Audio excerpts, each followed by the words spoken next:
This Friday, June 5th, the Bureau of Land Management will be announcing lease sales in the Arctic Refuge. This will be the third lease sale on the Arctic Refuge coastal plains, an area of intense divisiveness due to it being a place where the porcupine caribou herd calve and where oil companies have found oil. Decades ago, before indigenous land rights were addressed in Alaska, large areas of Inupiat lands were taken. In 1923, 23 million acres for the NPRA, in 1959, 12 million for the state, and in 1960, 9 million, which would later become 19 million for ANWR. In 1965, the Arctic Slope Native Association was created and filed a lawsuit for 58 million acres of Inupiat lands. Soon after, the Alaska Federation of Natives was created, and in 1966, a land freeze was issued. In 1968, oil was found in Prudhoe Bay, Alaska, and the oil giants pushed for a resolution to these native land claims in order to release the land freeze. Since the Alaska Native Settlement Claims Act in 1971, oil projects have expanded on our lands dramatically.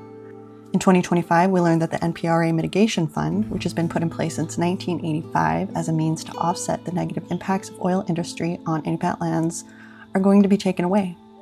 Also, the Nuiqsut Trilateral Agreement, which was intended to offset the impacts of the Tashekput caribou herd from the Willow Project, providing durable, long-term protection, was broken at the end of 2025, and leases were up for auction during the Western Arctic lease sale in March.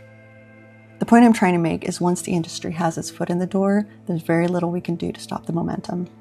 Nuiqsut is a community most impacted by oil and gas industry on the North Slope, and residents have experienced mold in fish, black bone marrow, and cancer in caribou, and there have been no notable human health studies on the village despite the respiratory issues rising from one person in 1985 to 75 people in 2000 in Nuiqsut, a village of about 500 people. This, among other mental health concerns and social impacts that the Bureau of Land Management noted in their 2023 Record of Decision, includes impacts on suicide rates.